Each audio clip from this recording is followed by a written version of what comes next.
শুধু স্ত্রীর সাথে খারাপ ব্যবহার করার কারণে কিয়ামতের ময়দানে আল্লাহ পাক হাজার হাজার স্বামীদেরকে আল্লাহ পাক জাহান্নামের মধ্যে ঢুকিয়ে দেবেন।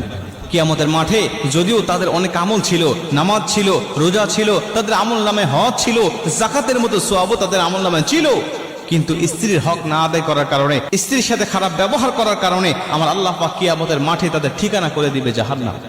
আল্লাহ পাক ওই সমস্ত স্ত্রীগুলোকে ডাক দিবেন, ডাক দিয়ে বলবেন, বলো তোমার স্বামীর সম্বন্ধে তোমার কোনো অভিযোগ আছে?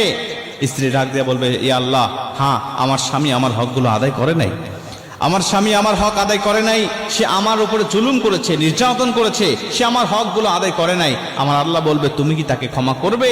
স্ত্রী যদি বলে, আল্লাহ আমি তাকে ক্ষমা করে দিলাম, আমার আল্লাহ বলবে, যাও তোমরা দুজনেই জান্নাতি। কিন্তু স্ত্রী যদি বলে, আল্লাহ আমি তাকে ক্ষমা করতে পারবো না, কারণ এতটা জুলুম করেছে, আমি শুধুমাত্র এই কিয়ামতের ময়দানের অপেক্ষায় ছিলাম যে কিয়ামতের ময়দানে আল্লাহর কাছে আমি অভিযোগ করব, কারণ দুনিয়াতে আমার অভিযোগ শোনার মতো কোনো ব্যক্তি ছিল না।